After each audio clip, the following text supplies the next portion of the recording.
Very good morning to all, and thank you for your attendance today. So my name is Hong Chang, and I'm a consultant at the Department of Endocrinology in SGH. In today's talk, these are the brief outlines that we'll be discussing. So I would provide a brief introduction to what is diabetes and obesity, the principles of treatment for both these two disorders, what are the commonly used medications that will be used to treat diabetes and obesity, and I would also spend some time on the new class of medications that's available for diabetes and obesity treatment that is receiving some attention in the media. So diabetes, there are actually a few types of diabetes, but what we are referring to today would be diabetes mellitus, which is a medical disease that causes the inability of a person's body to normal blood sugar in the normal range. And it becomes a disease because when blood sugars are high over a period of time, it can cause permanent damage to various organs, and diabetes is the leading cause of blindness and kidney failure in the developed world. There are actually several forms of diabetes. Type 1 diabetes is a form of diabetes that's actually not very common. It is a diabetes that generally presents in patients who are younger and normal weight because it is due to an autoimmune disease. And patients suffering from type 1 diabetes must be treated with insulin injections.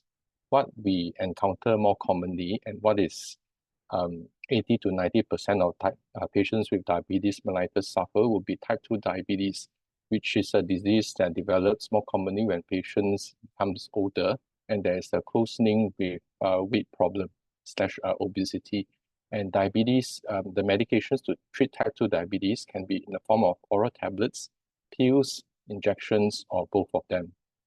There are also some other forms of diabetes that develop during pregnancy, and other types of diabetes that develop due to medication intake, such as steroids, or due to injuries of the pancreas. But for today's talk, we'll be referring to the more common form of diabetes, which is type 2 diabetes. And to define obesity will be a condition whereby there is an excess of fat tissue in a person's body that places the person at a greater risk of various types of metabolic problems, such as type 2 diabetes, fatty liver disease, ischemic heart disease, and also sleep apnea. To diagnose obesity, in the clinical setting, there are a few methods. Number one would be the most straightforward method, which will be to refer to the person's measured weight.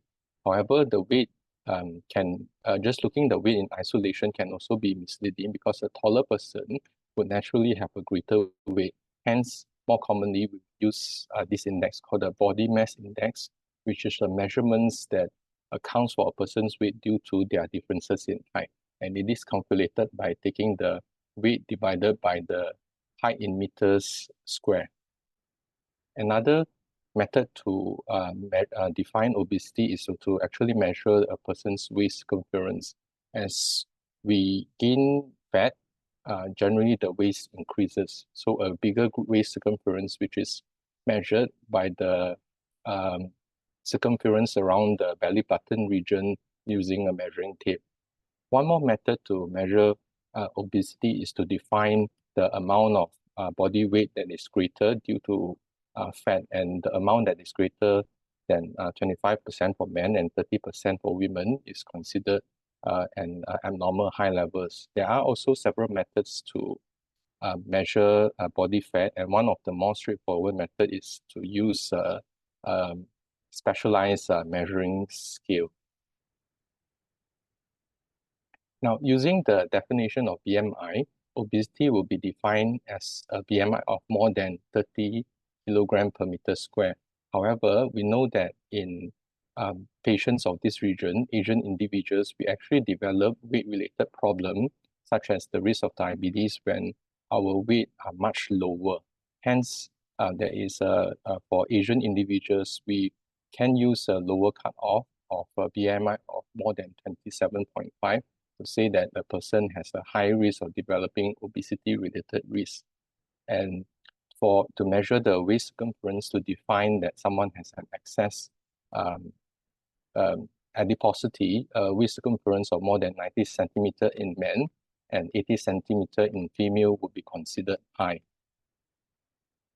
The following graph shows the prevalence of diabetes and also obesity in Singapore, and I have plotted the chart according to the various forms of definition. And overall, I think that we can appreciate that the rates of obesity and also diabetes has remained fairly stable over the past 10 years. And if we use the definition of BMI of more than 30, the rates of the prevalence of obesity would be around 9 to 10%, and the diabetes about 8 to 9% as well. And if you use other types of less stringent definition, the prevalence would also show a slightly different value, but overall the trend seems to be holding stable. Now, the goals of treatment of diabetes and obesity are very closely related, and the goals of treatment also share a lot of similarity. For type 2 diabetes, the main goal of treatment, or rather the principles of treatment, is to lower blood sugar to a range that is as normal as possible so that we can reduce any health-related complications. And similarly for obesity, is to reduce the amount of body fat to the normal range so that health problems would be lesser. And for both these conditions, lifestyle modification consisting of better diet and also greater exercise activities are important components. And these two conditions have a lot of shared complications, and they should be identified and treated accordingly during the course of management. Briefly, lifestyle modification consists of having a better diet and increasing the amount of physical activity, and these are general principles that will be administered by any healthcare provider. But the goals of having a better lifestyle would be actually to reach a weight reduction of at least 5% as the initial goal. And the reason of us picking 5% is that we can see that by just achieving a 5% of weight reduction, there is already health benefits that can be appreciated. So if by achieving a weight of 5% or more, we can already see that the blood sugar control starts to improve, cholesterol control starts to improve, and in patients who are at risk of developing diabetes, a 5 to 10% of weight reduction reduces the risk of developing diabetes by about 50% or so. There are various types of medication to treat diabetes, and overall, medications are started when lifestyle modification alone is inadequate to maintain, that cannot maintain normal blood sugar. And the primary goal would be to lower blood sugar, and so that we can reduce complications from long-standing uncontrolled diabetes. Some additional considerations when selecting medications to treat diabetes would be the presence of other health conditions such as heart conditions, kidney disease, and obesity. We would also consider the side effects of treatment, namely the effects of the medication on weight and also the risk of developing low blood sugar. Also, costs cannot be disregarded when selecting the type of medications, and newer medications are overall more expensive. The patient's acceptance to the type of treatment, whether they are more appreciable of tablets or injections, should also be part of the discussion with the patients. This table names the several types of medications that we typically use for diabetes treatment, and I would list them in order briefly. So we have the group that is the common names would be glipizide, gliclazide, and the brand name would be in parentheses as thiamycron. So these medications are older medications, and they are effective blood glucose lowering agents, but it can cause weight increase and also higher risk of hypoglycemia. Metformin is also another commonly used medicine that does not cause weight increase. It is weight neutral, has a low risk of hypoglycemia, and has been around for a long time. The other class of medicine would be linagliptin, sitagliptin, and vildagliptin. Of course, insulin injection has been around for a long time. It is the most effective ways of lowering blood sugar, But one problem with insulin injection is that it can actually cause weight increase, causes the risk of developing low blood sugar as well. Another new form of medicine would be this class of medicine that is called the SGLT2 inhibitors. It can lead to a modest amount of weight reduction, has a low risk of hypoglycemia, and it is one of the newer medication. These two groups of medicine are newer medications that comes in the form of injectable medicine. They are developed originally for diabetes management, very effective for weight lowering. And I'll discuss more about that later. So here we have the principles of weight management, which basically would be the idea is to reduce the amount of energy intake and to increase the energy expenditure. And most of the medications that we use for weight management would be to reduce energy intake. The following slides shows the types of weight reduction medicine that we have, and there is several medication that is available. Majority of the weight reduction medication in the past, which are the older types, reduces weight by about 5 to 10%. But we have a new group of weight reduction medicine, and some of the medication that the name that you may be familiar, including Saxenda, Wegovy. These are the newer class of medicine that is given by injections that are much more effective in reducing weight.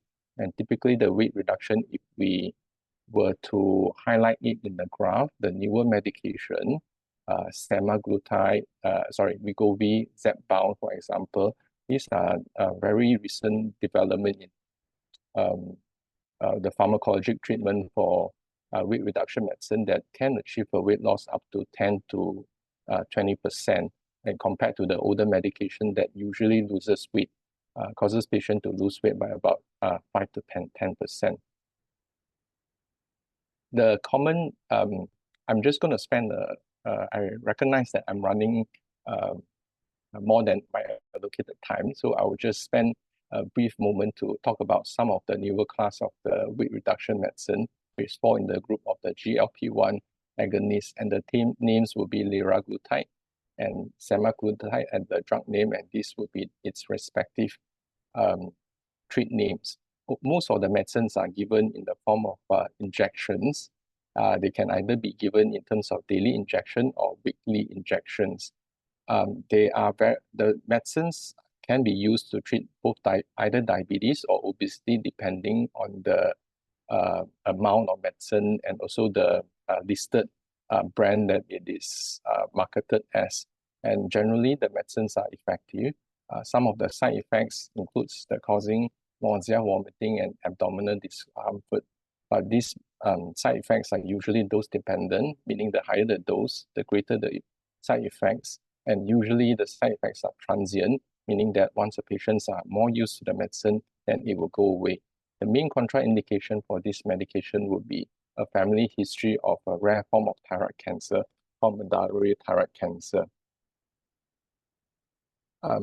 Tirzepatide is also another incretin-based treatment that is currently, from the best of my knowledge, is not available in Singapore, but it's available in North America, that can be used to treat diabetes and weight management.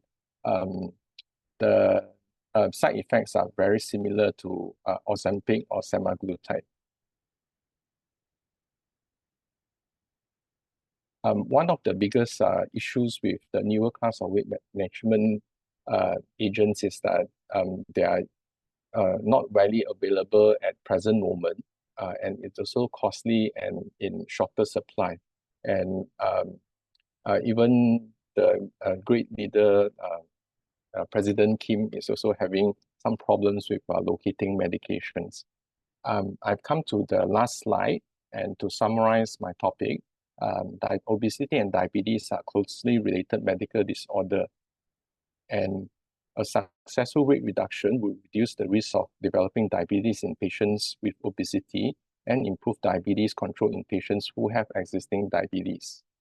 Weight control is an increasingly important component during the discussion when selecting the appropriate medicine for treatment of diabetes. And finally, although the newly available injectable medicine have good results on both weight reduction and diabetes control, we need to remember that this is only one of the many treatment options available and only one component of the holistic care. With that, I would end my talk today and return the mic to the organizer.